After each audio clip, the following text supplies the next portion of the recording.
one of the busiest intersections in Saigon, there once stood a tiny building with a temple-shaped roof and three mysterious letters on its wall, CEE.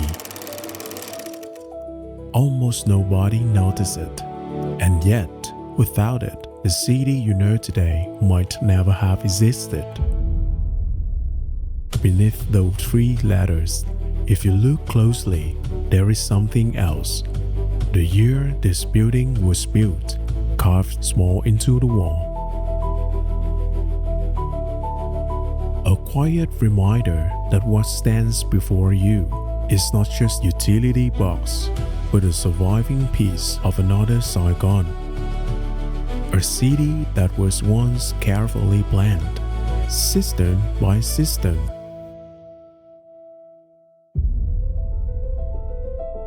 CEE stood for the French Company of Water and Electricity of Indochina. It sounds like the name of a government agency, but behind that name was something that completely transformed the face of the city. The first power plant was built in 1896 near the Opera House.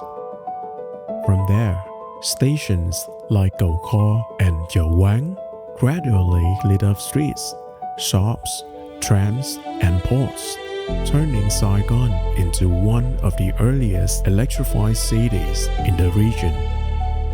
Before skyscrapers, elevators, and neon lights, CEE had already built the invisible foundation that kept the entire city running. The French did not simply build beautiful buildings. They built a system where every structure had its own role. Banks stood by the river, near the port, where goods and money flowed in. Churches anchored the civic center. The post office kept communication from breaking down. And running through all of it was CEE in the most literal sense.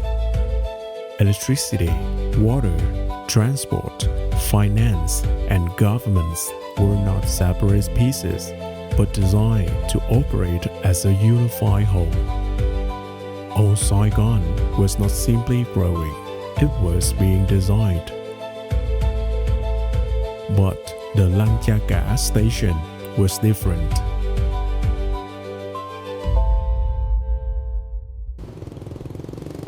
Looking at it, you would not think this was a place for transformer equipment. That roof, that curve, it looked like a temple. Unlike most transformer stations, this building had the curve mái đầu đao of a Vietnamese đình or temple. It looked less like infrastructure and more like a shrine. French engineering met local identity.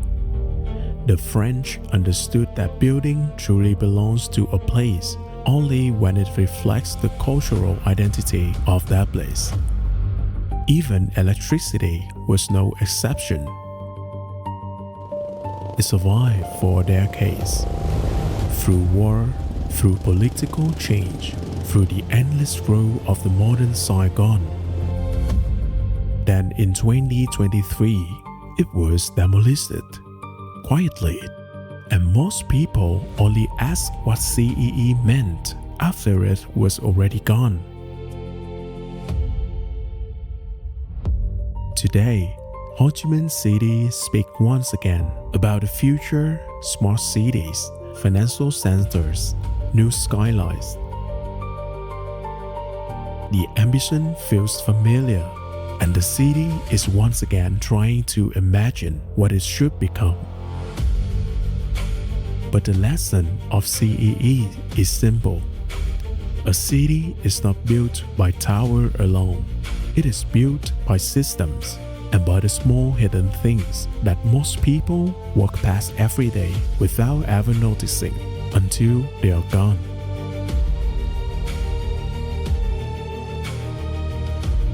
As Saigon remixes, this is what we look for. not only the famous places, but the hidden systems behind them. Because in Saigon, the past is never really gone. It walks beside us.